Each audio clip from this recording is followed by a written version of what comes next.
Përshëndetje të nderuar zonja dhe zotrinj. Ja ku po ritakojmë sërish me mua Tirona Lilin për të ndarë me ju rrëfimin e radhës. Sonte pranë jush do të vim me një letër tepër të ndjerë, me një letër shumë emocionale. Një letër që jam I bindur që do t'ju emocionoj edhe ju. Do të flasim për një vajzë e cila po dashuron një djalë. Por ai djalë është I martuar.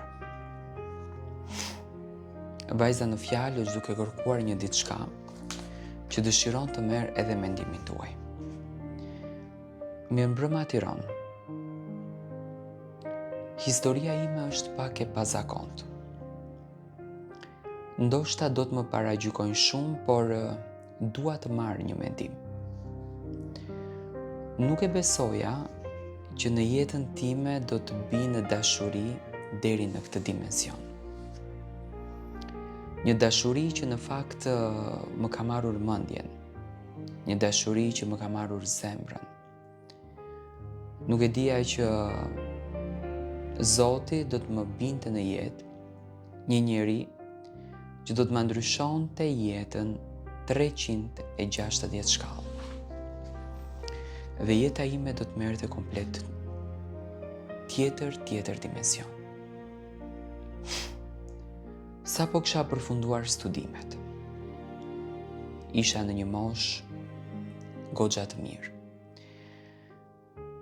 Isha në ndarje me ish dashurin tim.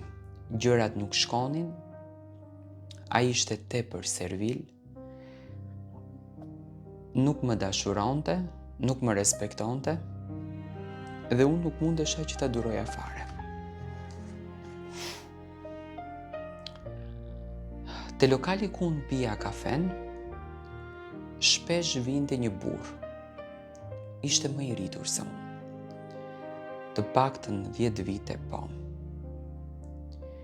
Një njeri I cili më fliste me fjalët më të bukura, I buzëqeshur, një zotëri, I nderuar, I cili dinte edhe se si të më jep atë komoditetin që I jepet një vajze. Ishte pikërisht nata e shtunë kur unë isha grindur pafund me të dashurin tim, dhe mbylla telefonin dhe vendosëm që mos të më shkruante më. Tek banesa ku unë jetoja, te studimet, ishte një lokal poshtë që shërbente pije të ndryshme, por edhe pije alkolike. E mërzitur, zbres poshtë ulem në një tavolinë. Zotëria ishte përballë meje. Më shikon me një shikim të butë, merr gotën e tij, edhe më afrohet në tavolinë. Më pyetën se si më quajnë. Ja tregova emrin. Filloi që të më bënte muhabet, por fillimisht njëherë më pyeti nëse do të mundesh të ulet. Thash urdhëro se e vetme jam.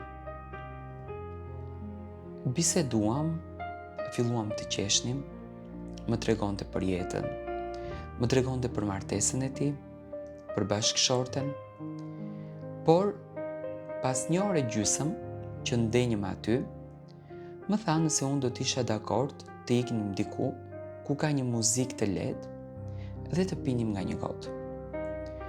Vendosa, nuk e di që në momentin e parë më ngrohu në zemër. Ishte njeriu që po më kthente në një realitet tjetër nga një realitet I tmerrshëm ku unë kisha kaluar.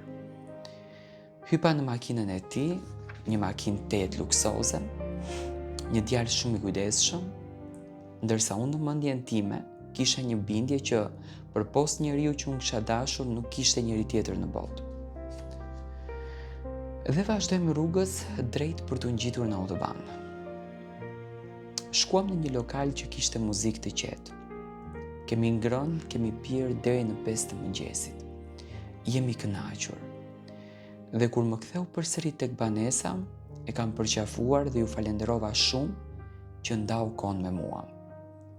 Aty shkëmbyem edhe numrat e parë. Dita ditës filluam që të flisnim.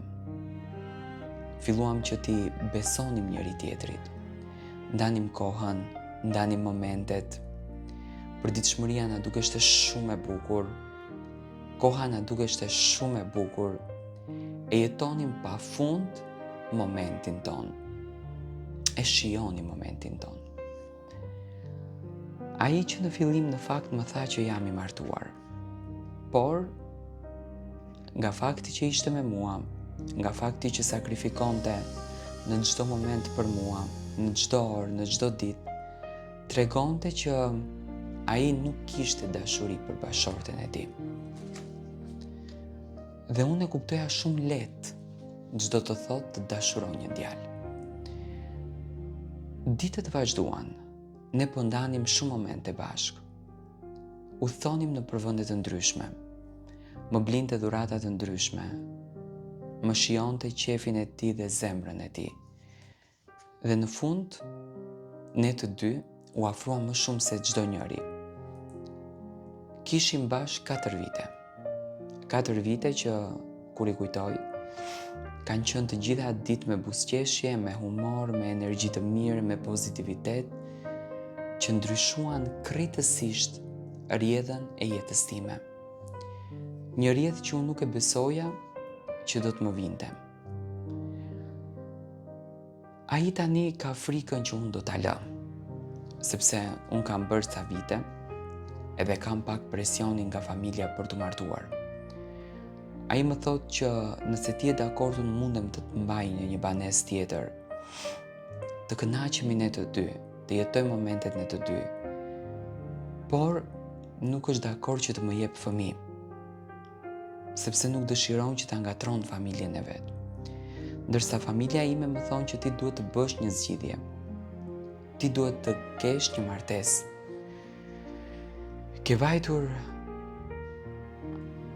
në vite, po të kërkojnë djem të mirë, po të kërkojnë dyer të mira, dhe ti po i refuzon ato.